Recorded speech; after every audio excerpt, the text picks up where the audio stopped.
lakini akasema watazayyanati bimadihihi al-abyat, zimependeza mno kwa kutaja sifa za Mtume Muhammad. Al-abyat, beti zimeimbwa hapa, zile beti zimependeza, beti zote za kutaja Mtume Muhammad sallallahu alaihi wasallam.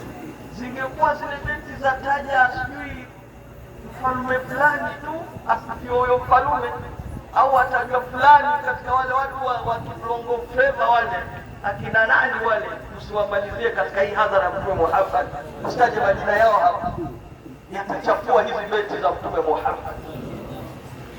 Asaliwe bwana Mtume Muhammad. Lakini anasema fa innal mahabbata fil qulubi hayatuha, mahaba ya mapenzi yao ya kumpenda Mtume Muhammad ndani ya nyoyo za hao wenye mapenzi yao, hayatuha, zinakuwa hai zile nyoyo. Lakini wajamio man jahilu lhawa, wengi ambao wamejingika na mapenzi, hawajui nini maana ya kupenda. Amwatun, wakoje? Ni mayiti.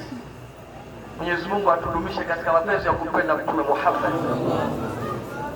Ndugu zangu, ni mtume huyu tunamtaja kwa sababu viwanja vimeandaliwa kwa sababu yake yeye, lakini utukufu wake ni mkubwa kweli kweli.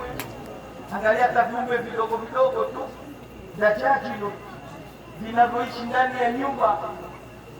Asimulia Aisha mke wa Mtume Muhammad, anasema kana indana dajajinu idha kana Rasulullahi fihi qarra wa sakana wa idha kharaja dhahaba wa raja'a, dhahaba wa raja'a. Hapa huyo Aisha asema sisi tulikuwa na paka ndani ya nyumba yetu sisi na Mtume Muhammad.